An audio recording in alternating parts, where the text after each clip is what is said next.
بسم اللہ الرحمن الرحیم۔ السلام علیکم۔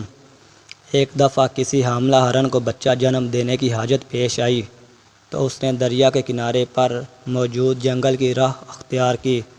پھر یوں ہوا کہ اچانک موسم خراب ہو گیا، آسمان سے بجلی گری تو جنگل میں آگ لگ گئی۔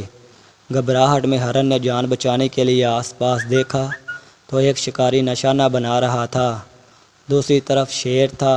ہرن کو الجھن ہوئی کہ اس پھیلتی ہوئی آگ میں جل کر مرنا ہوگا یا دریا میں ڈوب کر جان دینی ہوگی، یا شکاری مار دے گا یا پھر شیر اپنی بھوک مٹانے کے لیے نوالا بنا دے گا۔ ہر سمت خطرہ ہے، فرار کی کوئی راہ نہیں۔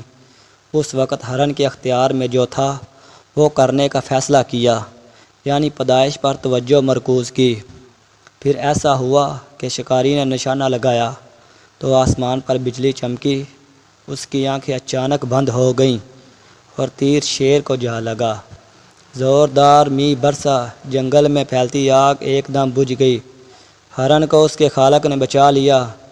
زندگی میں جب کبھی مشکلات و مصائب چاروں طرف سے گھیر لیں تو اس وقت وہ کام کریں جو آپ کر سکتے ہیں، باقی چیزیں اس ذات کے لیے چھوڑ دیں جس نے نظام عالم کو چاروں طرف سے گھیر رکھا ہے، وہی آپ کی حفاظت کرے گا انشاءاللہ۔